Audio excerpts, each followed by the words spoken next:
ओम।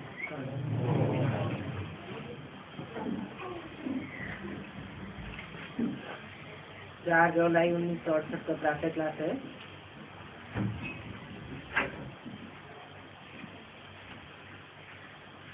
रूहानी बाप रूहानी बच्चों को बैठ समझाते हैं। माना समझाने वाला या ज्ञान को सुनाने वाला कोई जिस्मानी बाप नहीं है जिसमें प्रवेश करते हैं। सुनाने वाला समझाने वाला वो बाप है जो सदैव रूहानी है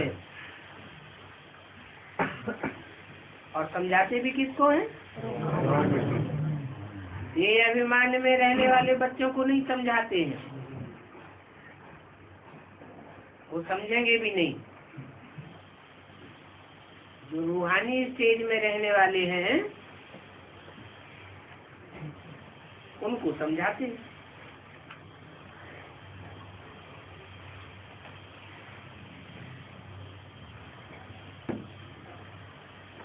कितने होंगे रूहानी स्टेज में रहने वाले? 4.5 लाख। माना 4.5 लाख से ऊपर जो आत्माएं हैं जिनमें कृष्ण की आत्मा भी है, पहला नंबर,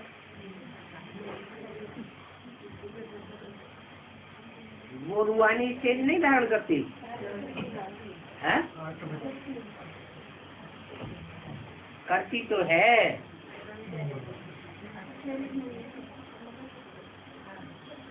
क्योंकि अगर न करती होती तो फिर सूक्ष्म शरीर से गुलजारदारी में ही काम करती। रूहानी स्टेज पकड़ती है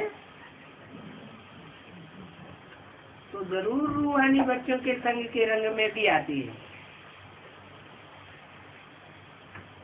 तो रूह की स्टेज धारण करने वाले टोटल बच्चे कितने हुए? 9 लाख सितारे आसमान में गाए हुए हैं। 9 लाख हार भी गाया जाता है। वो है आसमान के जड़ सितारे और तुम हो धरती के चैतन्य सितारे। तुम सितारे यहाँ बाप के सन्मुख बैठे हो। बाप तो देखने में नहीं आते हैं,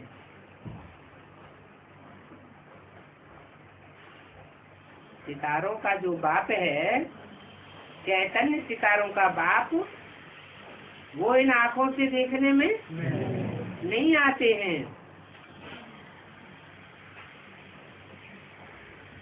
बाकी कौन चंद्रमा और कौन सितारे? बच्चों में ही चंद्रमा और बच्चों में ही सितारे। और सभी बाप के बच्चे भी हैं और सजनिया भी हैं, क्योंकि सबको साथ में ले जाएंगे।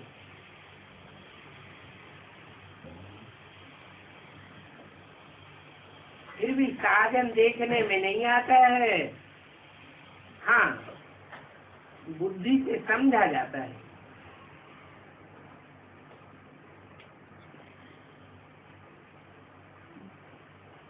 भगवान की आंखों से देखा जाता है नहीं, लेकिन ज्ञान के तीसरे नेत्र से, बुद्धि से समझ सकते हैं, जान सकते हैं। तो सभी साथ ऐसे ही देखने में आते हैं जैसे ऊपर में है।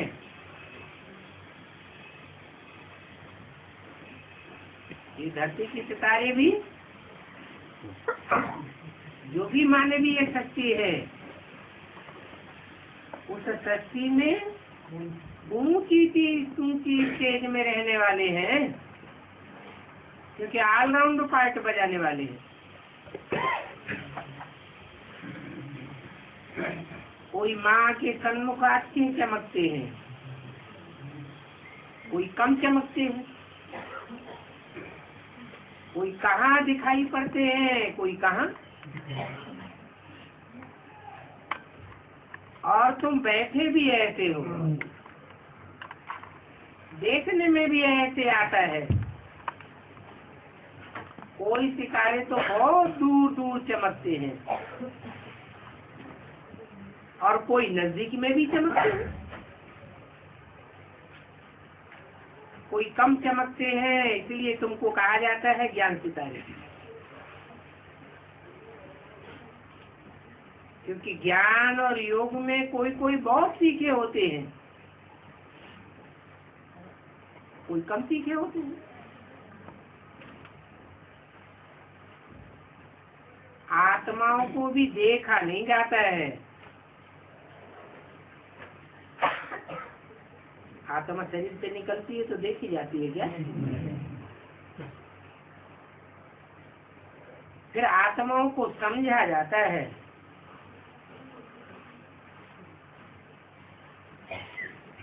क्या समझा जाता है? क्या समझने की बात है? इस आत्मा का सत्य रूपी रंगमंच पर अनेक जन्मों में, अनेक अलग अलग स्थानों में, अलग अलग ग्रुप्स के बीच ये पार्ट है।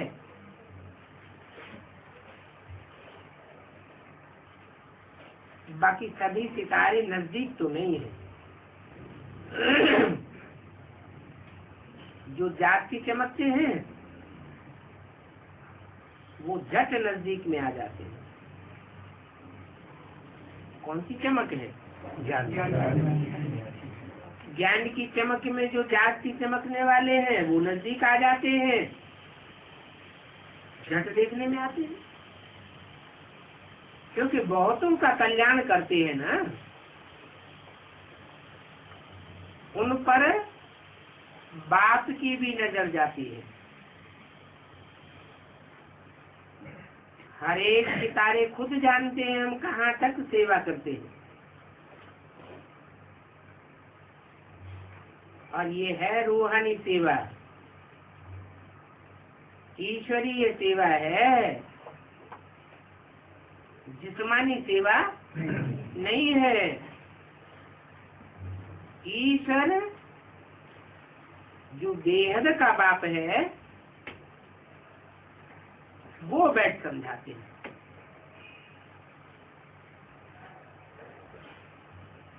समझाने वाले को टीचर कहा जाता है। ये भी बताते हैं कि कैसे सेवा करनी चाहिए।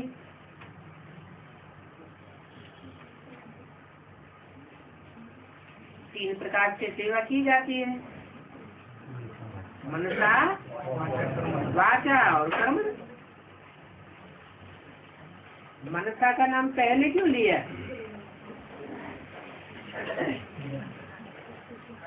क्योंकि मनसा सेवा में ही ज्यादा शक्ति होती है।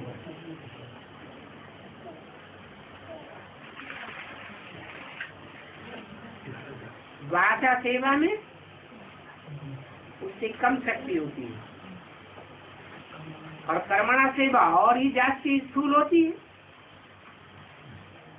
तो जो सेवा जितनी जाति सूक्ष्म होती है उसमें उतनी ही जाति पावर होती है, शक्ति होती है।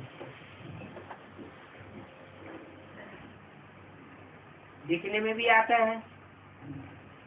अभी तक यज्ञ में 70 साल हो गए, भाग दौड़ की कर्मणा सेवा कितनी हुई? वाचा सेवा भी बहुत हुई, परंतु रिजल्ट ना के बराबर निकला।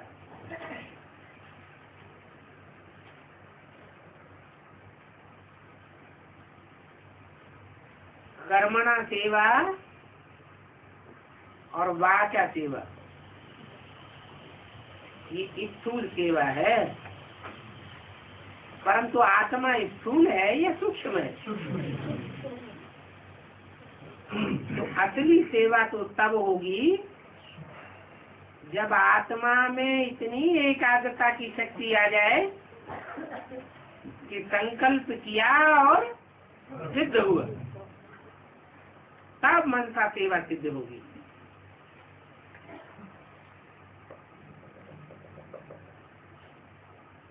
मनसा सर्विस कब हुई है? जब सबको शरीर से अलग कराकर बाप को याद किया है।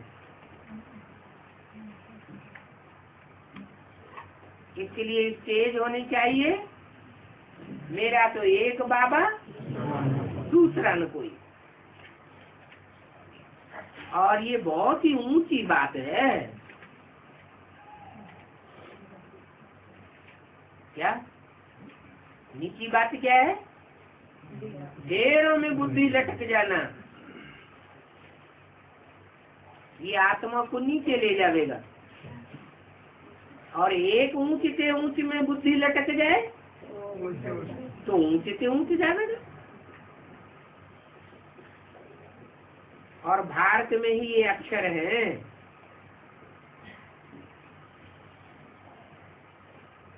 क्या मेरा तो एक शिव बाबा। भारत में क्यों? भारत को माता कहा जाता है, दूसरे देशों को माता नहीं कहा जाता। और माताओं में प्योरिटी की पावर जागती होती है। भारत माता की ये शिफ्ट है कि भारत की कन्याएं माताएं अपने सारे जीवन में एक को मान्यता विशेष देती है और सारी सृष्टि बच्चों के रूप में देखती है, परिवार के रूप में देखती है, परिवार के भांति हैं। तो अव्यभिचारी दृष्टि बन जाती है। तो भारत में ही ये अक्षर है, व्यभिचारी और अव्यभिचारी। और शिव बाबा आते भी हैं अव्यभिचारी। दृष्टि और वृत्ति की जहाँ बहुत महत्व दिया जाता है वहीं आते हैं। जहाँ कहते हैं मेरा तो एक दूसरा न कोई, अर्थात सिवाय एक बाप के कोई दूसरे को याद नहीं करते। बाप भी बच्चों को बार बार समझाते हैं कि अपन को आत्मा समझो, आत्मा का कनेक्शन सीधा परम पिता परमात्मा से है। आत्मा ही कहती है मेरा तो एक शिव बाबा दूसरा न कोई। ये ज्ञान मार्ग की बात है। भक्ति मार्ग में तो अनेकों की याद आती रहती है। क्यों?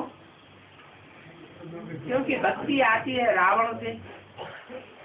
रावण को अनेक मुख होते हैं और ज्ञान आता है एक राम से। रामलीला दिखाते हैं ना, राम को एक मुख और रावण को अनेक मुख। तो रावण राज्य में अनेकता की ओर बुद्धि जाती रहती है। यहाँ तो तुमको याद करना है एक को, और दूसरा कोई भी याद ना आवे।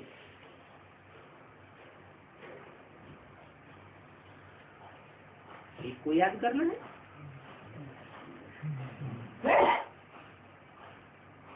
है? एक को याद करने का क्या मतलब है?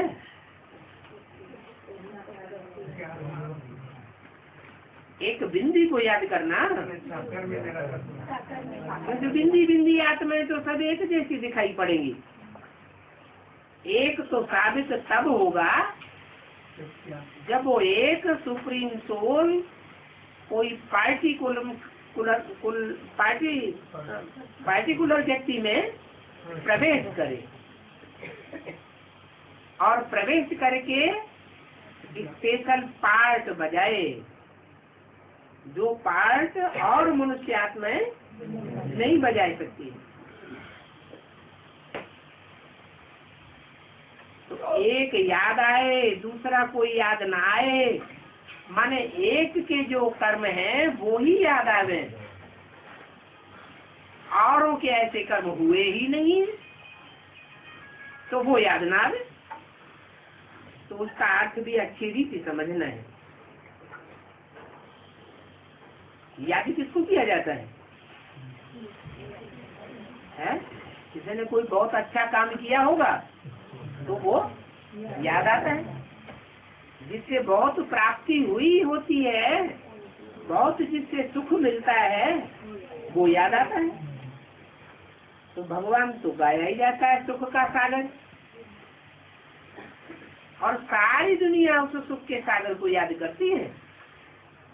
माना जितना भगवान बाप से सबको सुख मिला है उतना सुख और कोई को किसी से मिल ही नहीं सकता।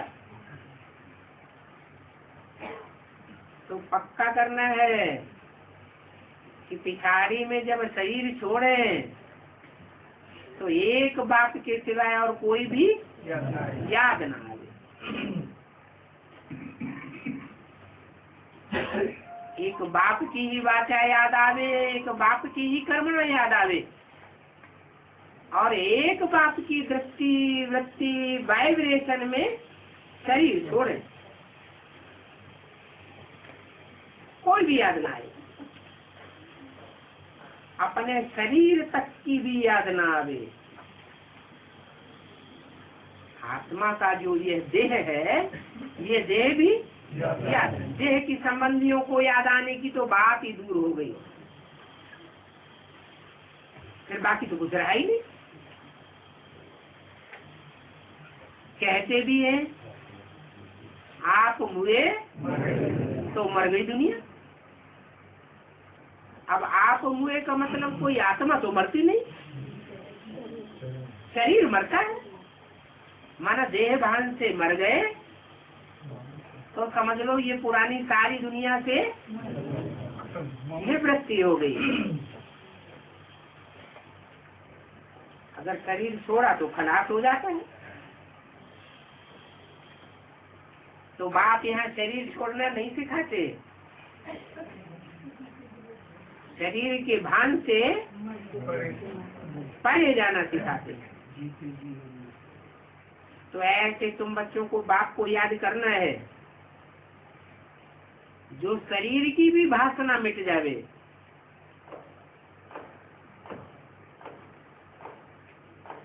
आत्मा तो अविनाशी है और शरीर विनाशी है। विनाशी का मतलब शरीर 5 तत्वों से बनता है, तो 5 तत्व विनाश हो जाते हैं क्या? 5 तत्व तो विनाश नहीं होते, लेकिन 5 तत्व रूप बदलते रहते हैं। और आत्मा जैसे जैसे संस्कारों वाली बनती है वैसे वैसे 5 तत्वों का संघात शरीर उनको प्राप्त हो जाता है। बाकी आत्मा तो अंदरूनी एक ही रूप है, ज्योति बिंदु रूप। शरीरों का रूप बदलता रहता है। तो बदलने वाला है शरीर, 5 तत्व। आत्मा तो सदैव आत्मा ही है। हाँ, आत्मा में स्वभाव संस्कारों का संग का रंग जरूर लगता है। तो आत्मा जैसे अविनाशी है, बाप भी अविनाशी है, और अविनाशी आत्मा अविनाशी बाप को याद करती है। तो समझो कि जो अविनाशी बाप है वो ही हमारा मित्र है, और बाकी सभी हैं दुश्मन।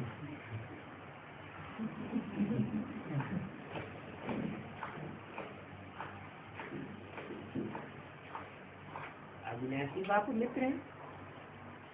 अब बाप तो दो बता दिए। वेद के बाप कितने हैं? दो हैं। एक आत्माओं का बाप और दूसरा मनुष्यों का बाप।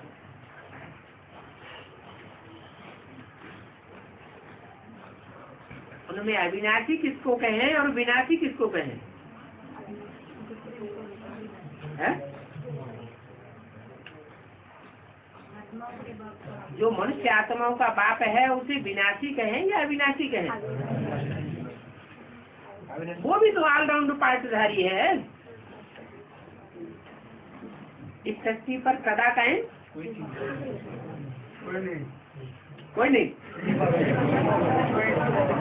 इस सृष्टि पर सदा कायम एक शिव बाबा ही है। शिव बाप नहीं कहा, शिव बाबा कहा। शिव माना ज्योति बिंदु स्वरूप और बाबा माने साकार।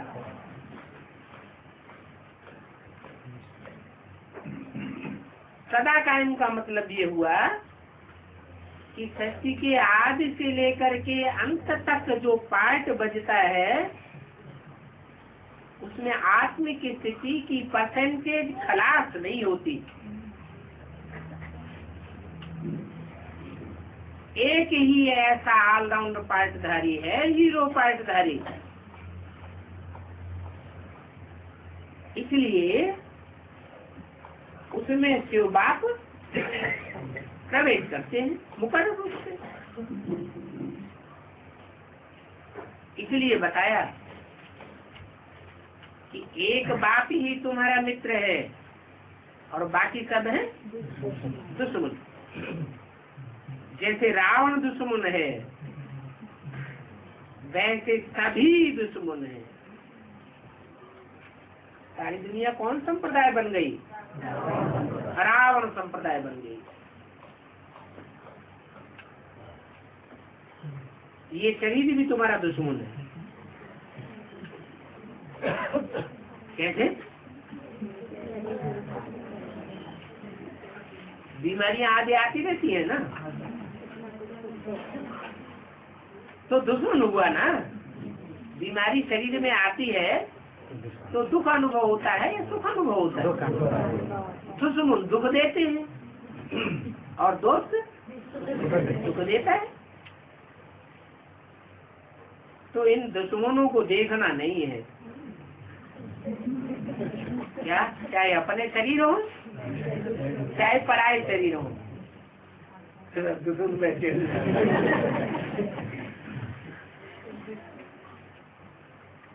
सभी से मित्र और मित्रता करने वाला एक ही बाप है। तो बाप को याद करना है। उस याद से ही आत्मा बिल्कुल पवित्र बन जाती है। जैसे सतो प्रधान होकर के आए थे, कहाँ से? परम धाम से। जैसे सतो प्रधान होकर आत्मा आती है, आए थे, वैसे ही सतो प्रधान होकर के हर आत्मा को वापस लौटना।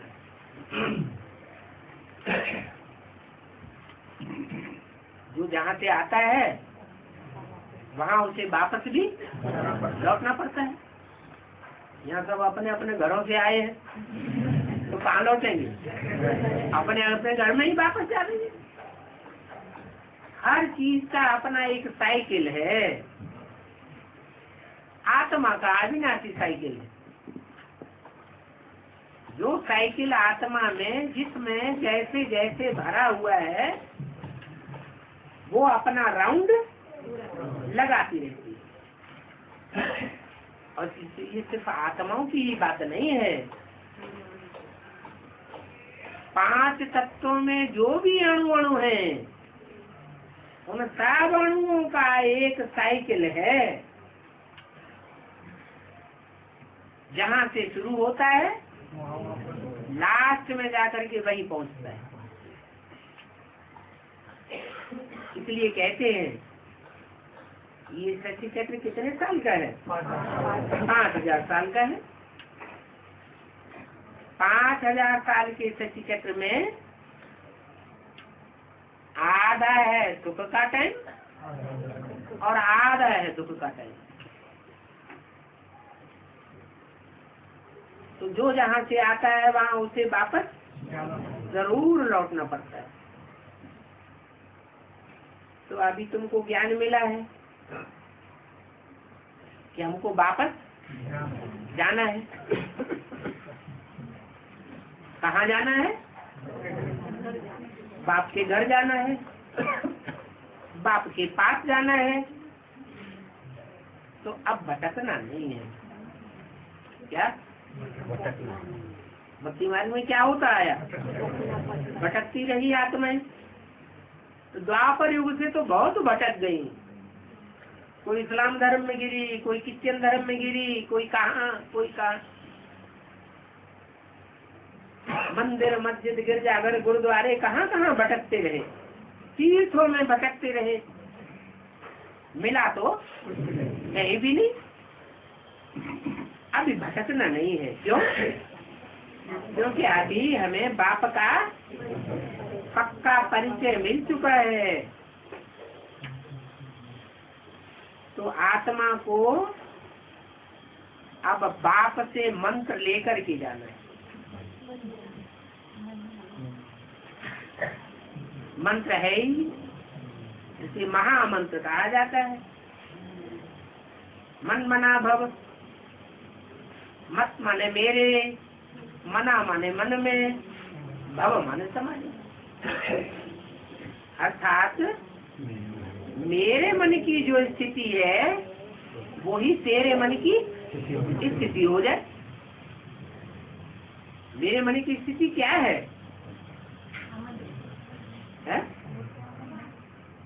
जो सिखा रहा है मन मना भव, उसके मन की स्थिति क्या है?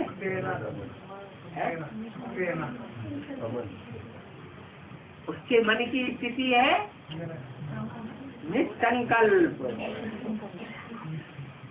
कोई संकल्प नहीं। मैं आत्मा ज्योति बिंदु।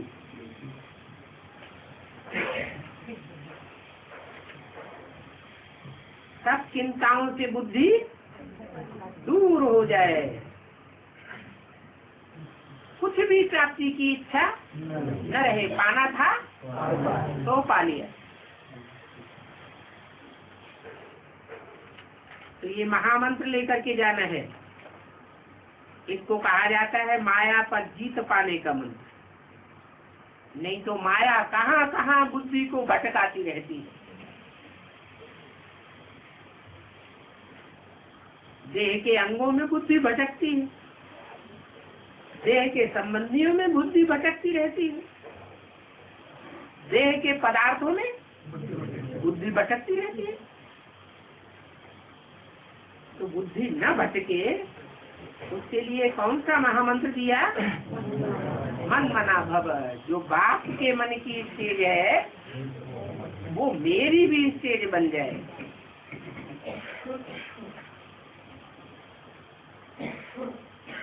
बाप तो है ही निराकारी, निर्विकारी और निरहंकारी। तो हम भी निराकारी निसंकल्प स्टेज में पहुंचेंगे तो हम भी निर्विकारी और निरहंकारी बन जाएंगे। बाप कहते हैं अपन को आत्मा समझ पवित्र होकर के भागना है। क्या? मैं आत्मा ज्योति बिंदु और पवित्र आत्मा हूँ। पवित्र आत्मा किसे कहा जाता है? जो मन बुद्धि रूपी आत्मा कहीं इधर उधर न भटके, एकाग्र स्थिति हो जाए तो कहेंगे पवित्र। और अपवित्र आत्मा की निशानी क्या है? कितना भी रोकने की कोशिश करें बुद्धि इधर उधर भटकती रहती है।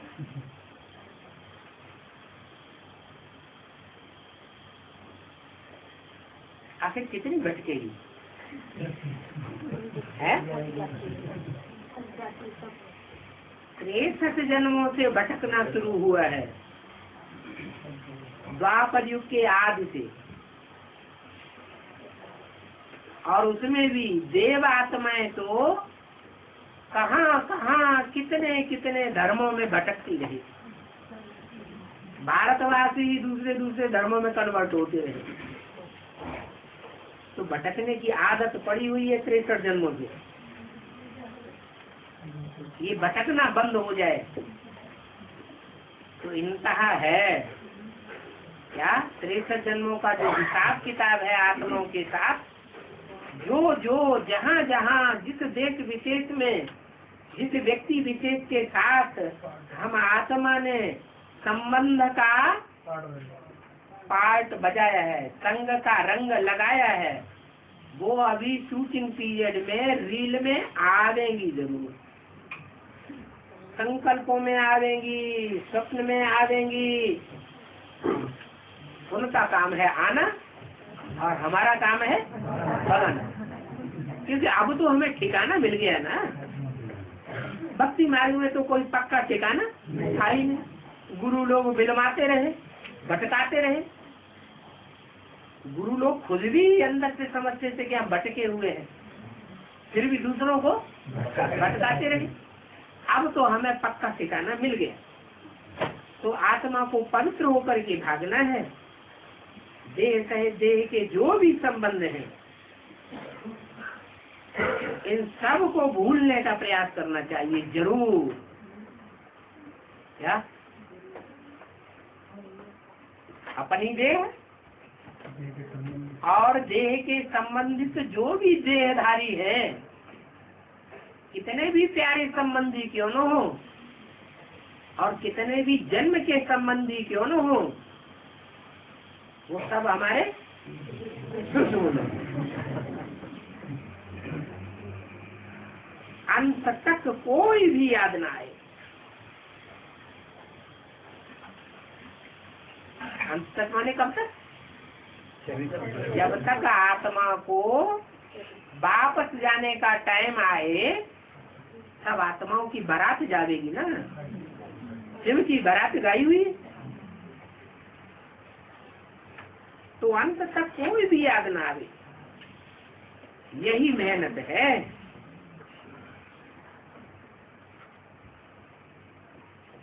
बल कोई भी प्यारे से प्यारा हो, परंतु वो प्यारे से प्यारा भी याद ना आवे। क्योंकि इस दुनिया में पतित पुरानी दुनिया है, इस पतित पुरानी दुनिया में सबसे प्यारे से प्यारा कौन लगता है?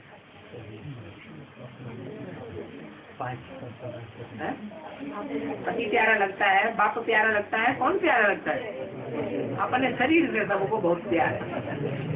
पति से भी उतना प्यार नहीं करेंगे, बाप से भी प्यार नहीं, अम्मा से भी प्यार नहीं करेंगे। सबसे पहले अपना शरीर प्यार है। शरीर माने रथ। सबके लिए ये बात लागू होती है या कोई को लागू होती है, कोई को लागू नहीं होती? सबके लिए लागू होती है। तो सब स्वार्थी हुए या परमार्थी हुए? सब स्वार्थी हैं, क्योंकि सबको अपना रथ प्यारा है। पहले नंबर है। कैसा भी रथ हो, काला हो, कलूठा हो, काना हो, कुब्जा हो, लूला हो, लंगड़ा हो, लेकिन अपने रथ के लिए पहले ध्यान देंगे। दूसरों का रथ कितना भी सुंदर हो, लेकिन उसके लिए प्रेफरेंस नहीं देंगे। तो इस दुनिया में सबसे ज्यादा प्यारा अपना शरीर लगता है। लेकिन बाप क्या कहते हैं? ये शरीर भी ये प्यारा नहीं है, ये बहुत बड़ा दुश्मन है।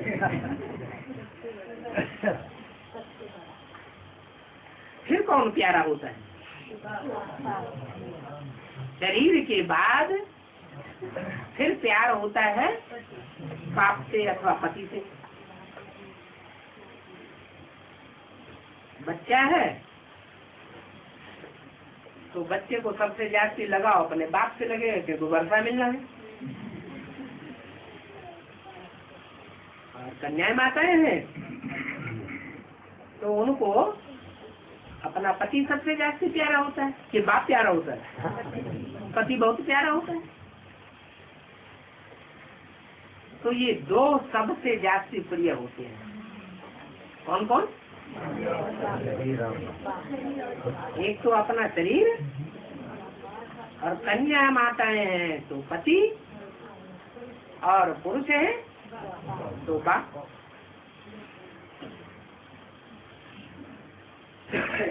बाप जिससे जन्म मिलता है और पति जिससे सारी जीवन बितानी है,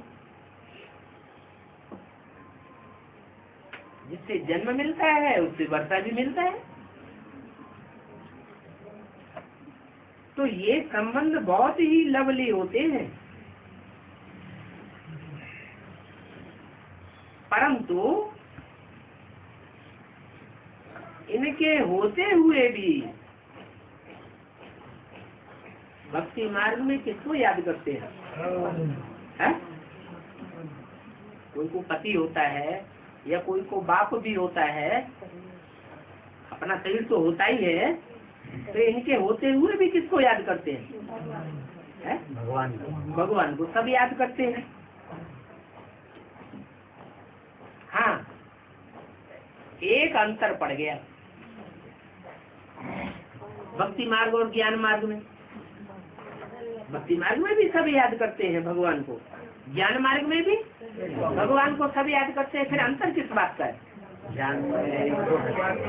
भक्ति मार्ग में बुद्धि भटकती रही, भगवान के स्वरूप का ज्ञान असली हो नहीं पाया। और यहाँ ज्ञान मार्ग में ये पक्का निश्चयात्मक बुद्धि बन जाती है कि यही हमारा बाप है और कोई भी हमारा बाप नहीं हो सकता। तो भक्ति मार्ग में याद तो करते हैं भगवान बाप को, लेकिन वो है अधूरी याद। और ये है पक्की याद। पक्की क्यों है? क्योंकि निश्चयात्मक बुद्धि से हमने पक्का कर लिया कि यही भगवान है। और वहाँ निश्चय तो होता ही नहीं, क्योंकि पहचान मिलती नहीं, बुद्धि भटकती रहती है। तो भक्ति मार्ग में समझ पूर्वक याद नहीं करते हैं और ज्ञान मार्ग में समझ पूर्वक याद करते हैं। भक्ति मार्ग में क्यों याद करते हैं ये भी नहीं जानते हैं। याद तो करते रहते हैं, लेकिन क्यों याद करते हैं? अब यहाँ तो हम जानते हैं ज्ञान मार्ग में क्यों याद करते हैं। ये बात बुद्धि में बैठ जाती है कि वो हमारा बेहद का बाप है। हद के बाप से हद का वर्षा मिलता है और बेहद के बाप से बेहद का वर्षा मिलता है। भक्ति मार्ग में कहते हैं हे भगवान, हे राम,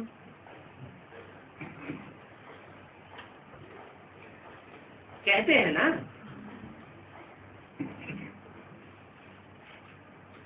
क्यों कहते आए? हे राम किसको कहते हैं?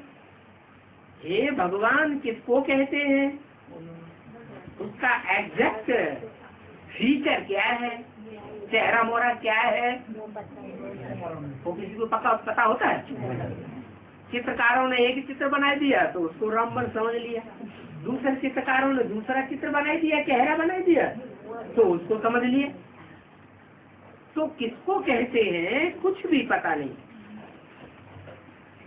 और ये भी अच्छी रीति कहते हैं बाबा आप जब आवेंगे तो हम जरूर आप पर बारी जाएंगे।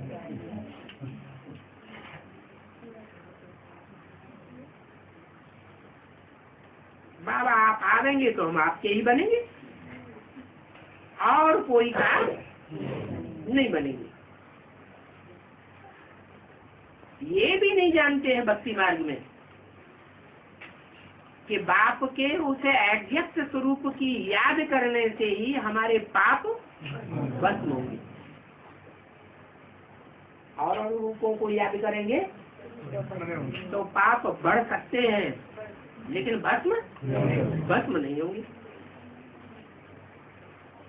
परंतु यह बात और कोई बाप के सिवाय समझाए भी नहीं सकता, और बाप ही अभी भी समझाते हैं।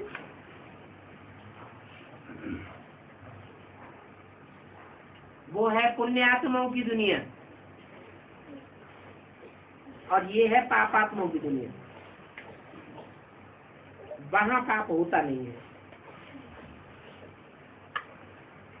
ये पापात्माओं की दुनिया में पाप ही पाप होते रहते हैं। इस पापात्माओं की दुनिया में एक भी पुण्यात्मा नहीं।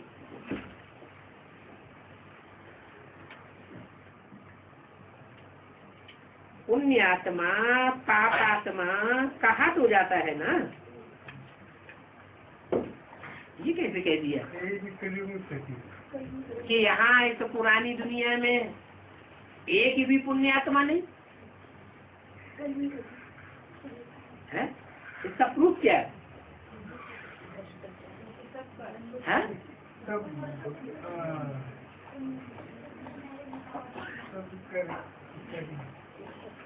एक भी पुण्यात्मा इसलिए नहीं बोला कि यहाँ सब एक दूसरे को कुछ न कुछ दुख जरूर देते। कर्मेंद्रियों से दुख नहीं देंगे तो भाषा से दुख देते। चलो भाषा और कर्मेंद्रियों दोनों से कोई दुख न देता हो, जंगल में रहता हो, तो मनसा के वैदेशन से जरूर खींच मचाए देंगे। सन्यासी हैं, भले जंगल में रहते हैं, फिर भी उनको कोई न कोई याद आता रहता है। तो जिसको याद करेंगे उसकी आत्मा भी खींचेगी कि नहीं खींचेगी? तो दुख देना हुआ ना। तो एक भी ऐसा नहीं है जो पुण्यात्मा। कहाँ? एक तो पुरानी दुनिया में। और जहाँ पुण्यात्माओं की दुनिया होती है वहाँ एक भी ऐसा नहीं है जो पापात्मा। क्यों? क्योंकि वहाँ सब आत्मिक स्थिति में स्थित रहने वाले होते हैं। एक भी रथ की स्थिति में, रथ की याद में रहने वाला नहीं होता। बाकी पुण्य परमात्मा नहीं कहा जाता क्या? या पाप परमात्मा नहीं कहा जाता। परमात्मा है तो आत्मा, लेकिन उसके लिए न पुण्य परमात्मा कहेंगे न पाप परमात्मा कहेंगे। है? तुम बच्चे जानते हो कि सतयुग अर्थात स्वर्ग पुण्यात्माओं की दुनिया है। नाम ही है स्वर्ग। क्यों नाम पड़ा? स्थिति में गया तो स्वर्ग बन गया। ये हर आत्मा की बात है। जो आत्मा सही स्थिति में स्थित हो जाएगी सदा काल के लिए, वो क्या अनुभव करेगी? दुनिया में कितनी मार काट मची हुई हो, कितना भी विनाश बर्पा हो रहा हो, लेकिन वो स्वर्ग में अनुभव करेगी, नरक में दुख में अनुभव नहीं करेगी। मुसलमानों के ग्रंथों में भी लिखा हुआ है क्या? जब विनाश बर्पा होगा तो जो खुदा के बंदे होंगे वो बड़े मौज में रहेंगे। मौज में रहना माना सुख में रहना, स्वर्ग में रहना। तो रावण राज्य में एक भी मनुष्य पुण्यात्मा नहीं हो सकता। पुण्यात्माओं की दुनिया है ही स्वर्ग। पाप आत्मा से पुण्यात्मा कब बनते हैं? कब का सवाल है, जवाब चाहिए। पाप आत्मा से पुण्य आत्मा कब बनते हैं? कब का मतलब समय पूछा। हाँ, कलयुग में तो है पाप आत्मा,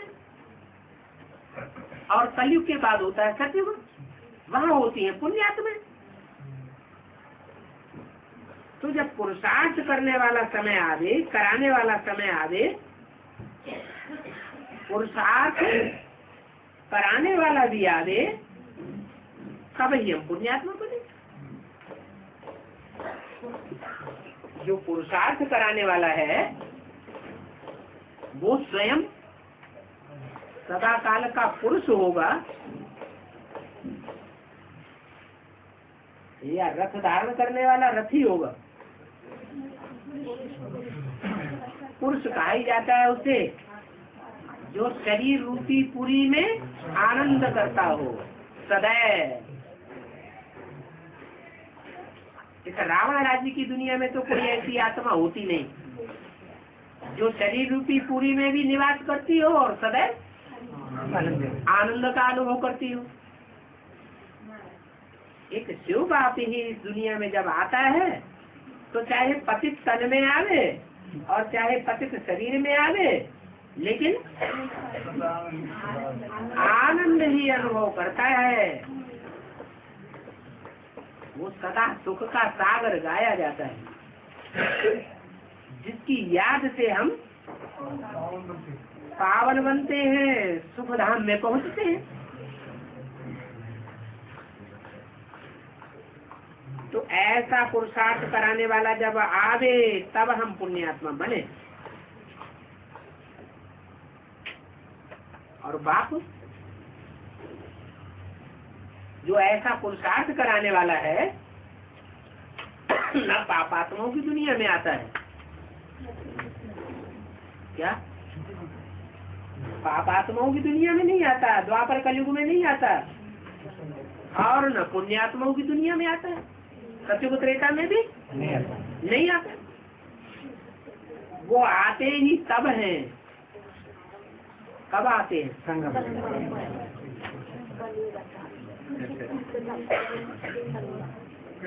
में आते हैं। तो कब हुआ? अरे कोई टाइम, कोई एग्जैक्ट टाइम बताएंगे हैं?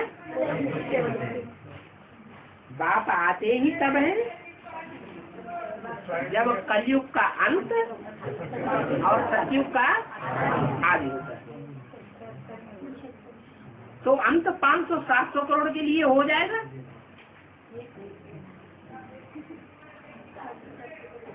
या एक के लिए पहले होगा? 500-700 करोड़ तो एकदम नहीं पुण्यात्मा बन जाएंगे, और बनते भी नहीं। तो जरूर एक आत्मा है जो सतयुग के आदि से लेकर के कलयुग के अंत तक जो ऐसा पार्ट बजाने वाली है जिसे ऑलराउंड पार्टधारी कहा जाता है। तो पुरुषोत्तम संगम युगे आते हैं।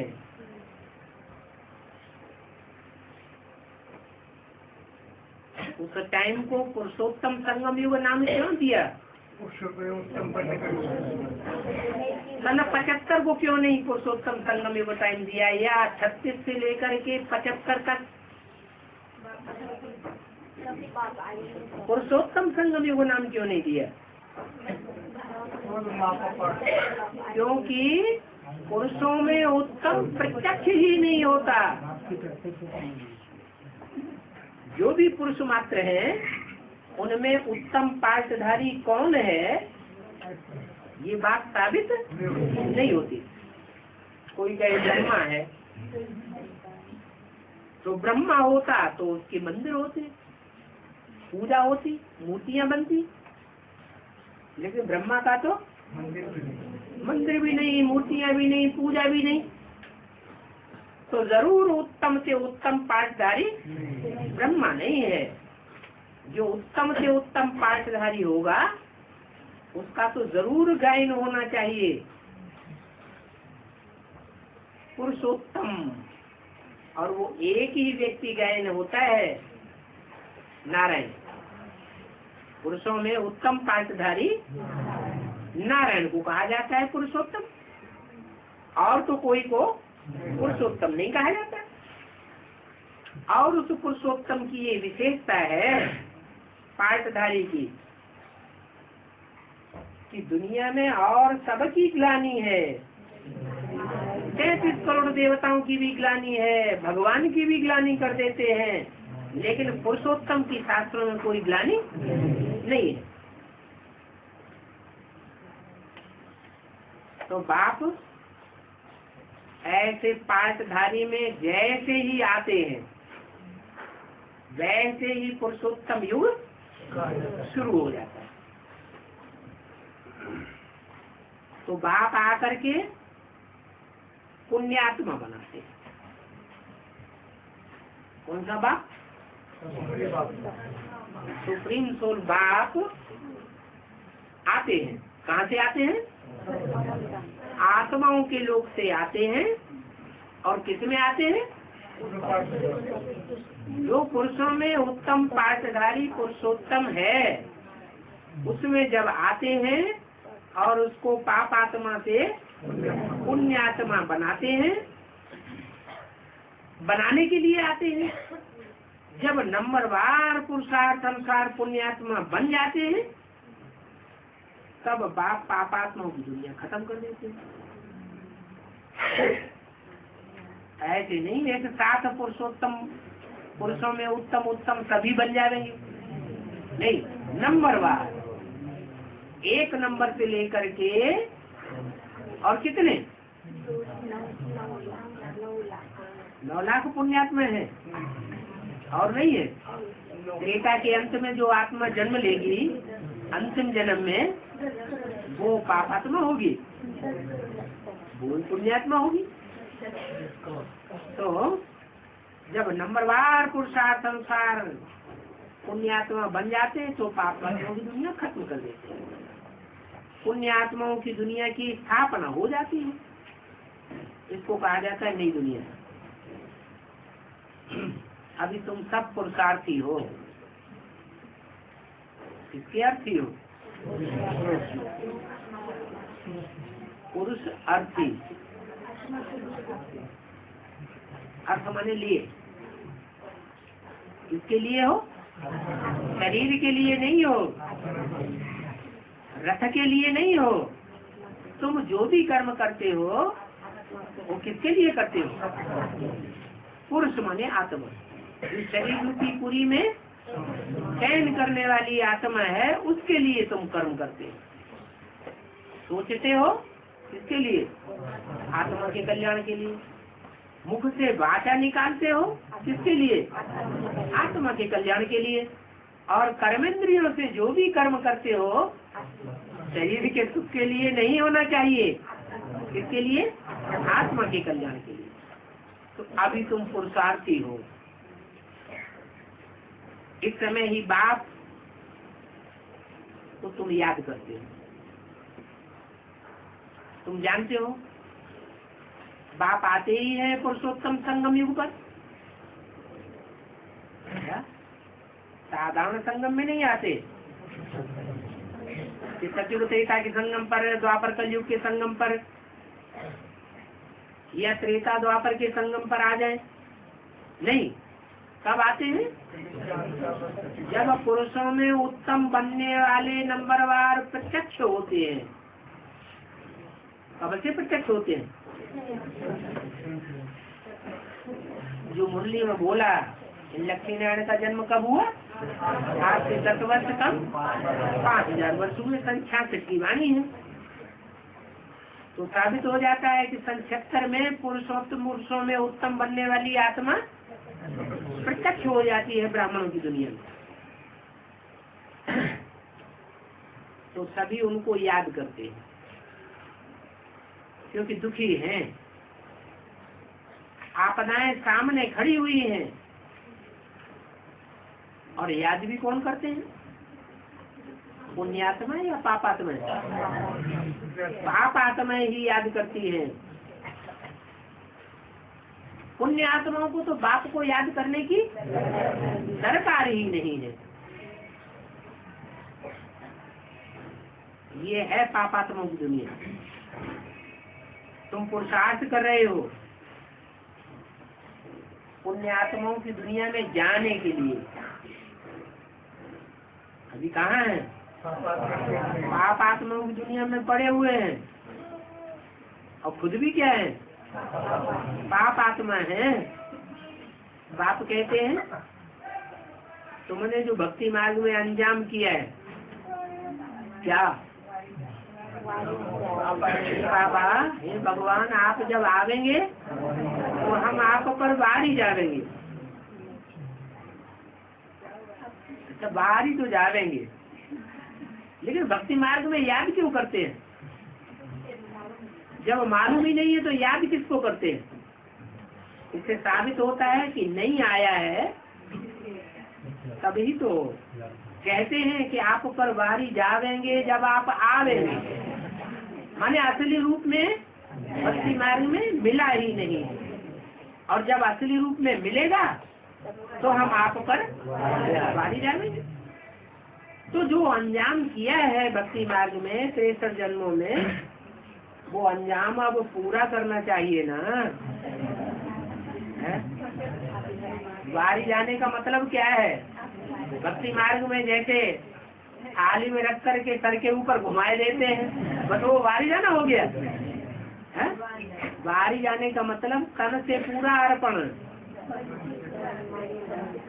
जो भी टका पूंजिया है, धन है, वो भी पूरा अर्पण। जो भी वाचा की शक्ति है, कोई में ज्यादा है कोई में कम है, वो पूरी वाचा की शक्ति ईश्वरीय सेवा में अर्पण कर दे। जो भी मन की पावर है, वो मनसा की सारी पावर ईश्वर है, ईश्वर के कार्य है और ईश्वर की बनाई हुई नई दुनिया के मन चिंतन मंथन में, ईश्वरीय सेवा की प्लानिंग में मनसा की पावर लगा दे।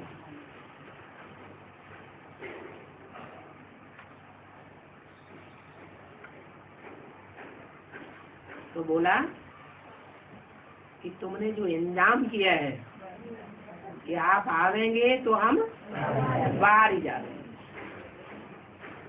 अब बाप आए हुए हैं तो अपन को देखना है कि 63 जन्म हमने जो अंजाम किया है कितना पूरा किया है। कोशिश कर रहे हैं, कोशिश नहीं हो रही।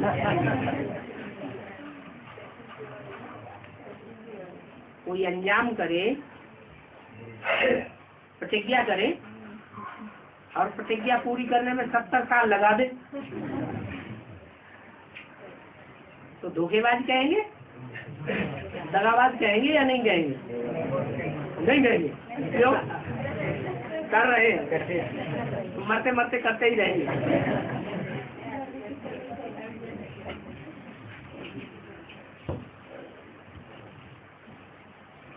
पक्का कर देना चाहिए, मेरा तो एक दूसरा नुकुल। परंतु ये किसने कहा? आत्मा ने कहा। अभी ये वचन जो बाप को दिया है, उस वचन को निभाना है। क्या वचन है? प्रतिज्ञा करना बड़ी बात या प्रतिज्ञा को निभाना बड़ी बात? निभाने में फिर नंबरवार हो जाता, कोई अव्वल नंबर में चला जाता और कोई फिर नंबरवार की लिस्ट में चले जाते। अभी बाप कहते हैं मुझे एक बाप को ही याद करो। हाँ, उसे एक बाप की याद स्थिर करने में टाइम तो लगेगा ही। क्या हथेली पे आम नहीं जमाया जा सकता? एकदम पुण्यात्मा कोई बन जावे ये तो हो ही नहीं सकता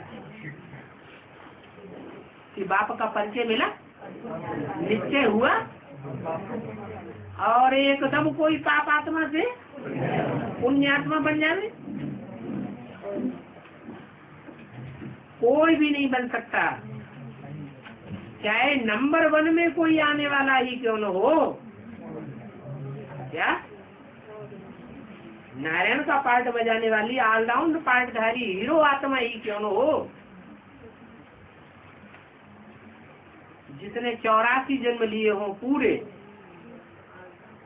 वही आत्मा क्यों न हो, लेकिन एकदम कोई नहीं पलट सकता। नंबर 1 से लेकर के 84 जन्म लेने वाले हैं, तो पूरी कला कम हो जाती है। 84 जन्मों का ही ये चक्र है, और 84 के चक्र में आत्मा की जो शक्ति है वो थोड़ी थोड़ी हर जन्म में कम होती जाती है। जैसे जैसे जन्मों की संख्या बढ़ती जाती है, वैसे वैसे आत्मा की शक्ति तीव्रता से घटती जाती है। तो 84 का ही चक्र, 84 जन्मों में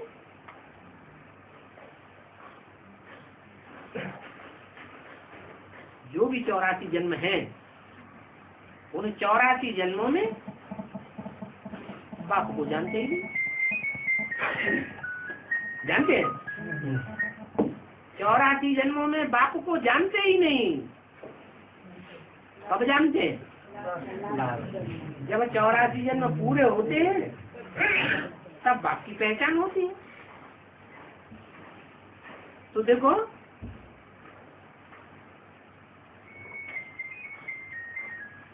चौरासी जन्मों में बाप को भूले,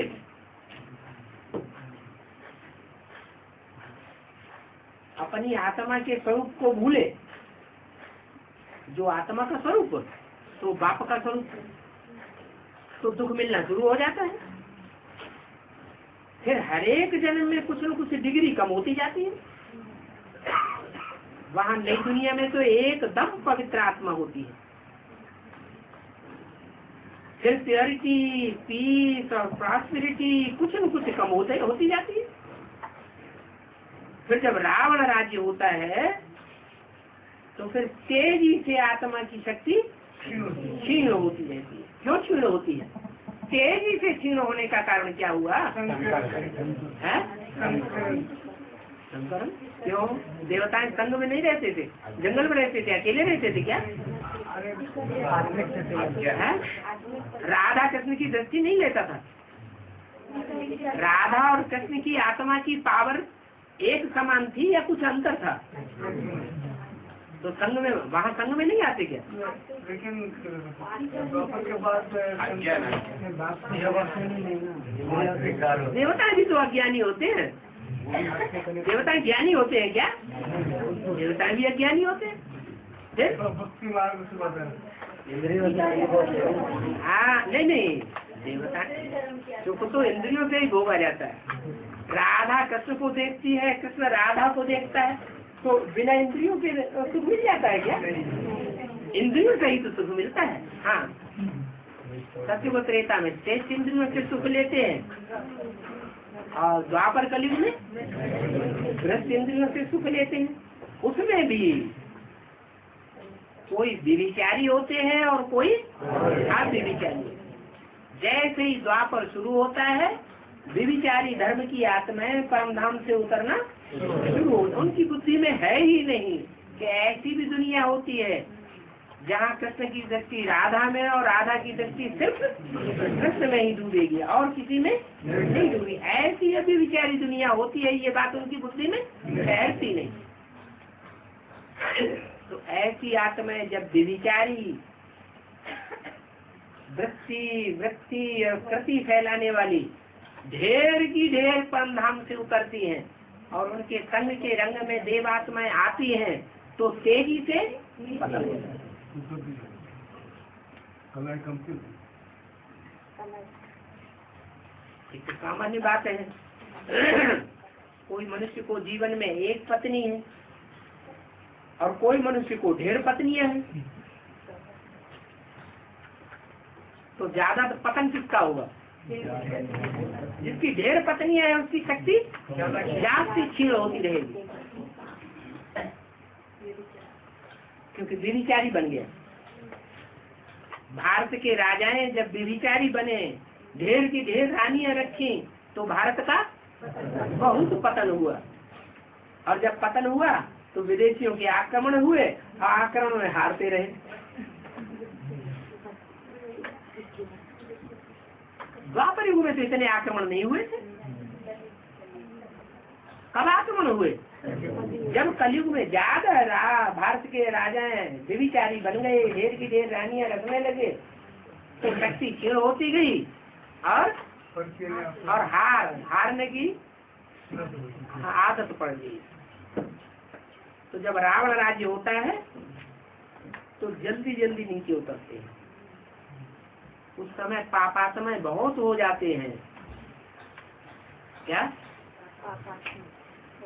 एक पत्नी एक पति का संग करे या एक पति एक पत्नी का संग करे, जीवन में और दूसरों का संग न करे,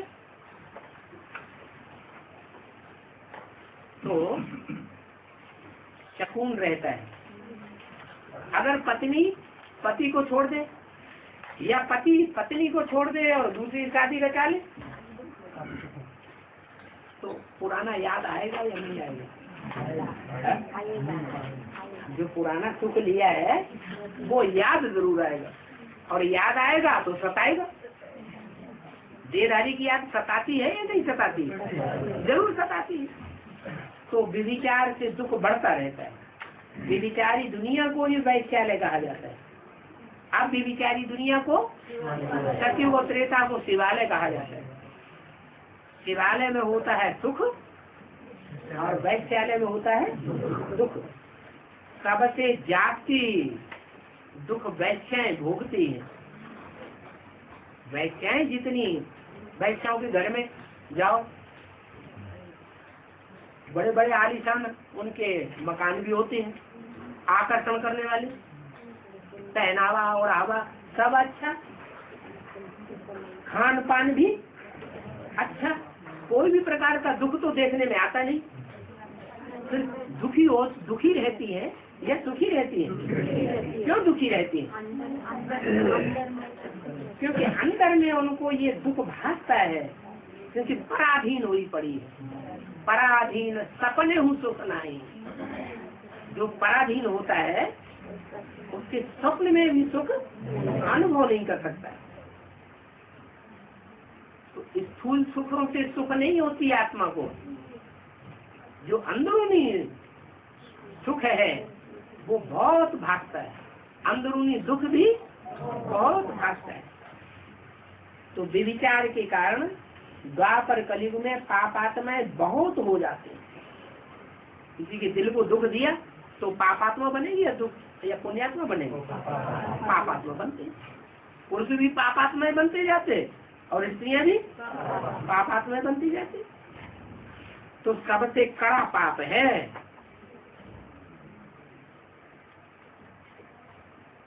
क्या? दुख देना।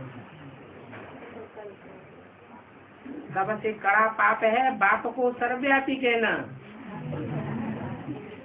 क्या भारत में मान्यता है ना, एक पति परमेश्वर,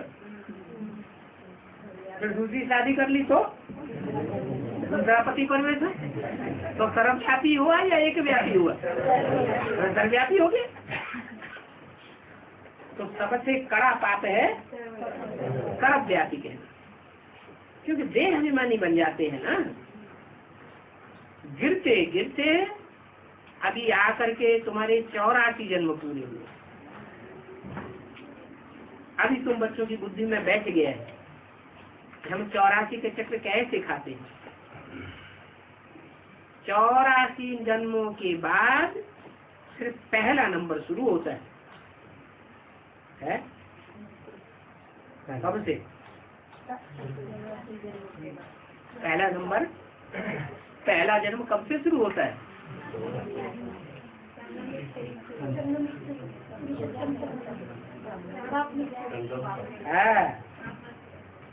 पहले पहले तो शुरू होता है पहली आत्मा का, फिर बाद में नंबरवार दूसरी आत्मा है जिनका पहला जन्म शुरू होता है। ओम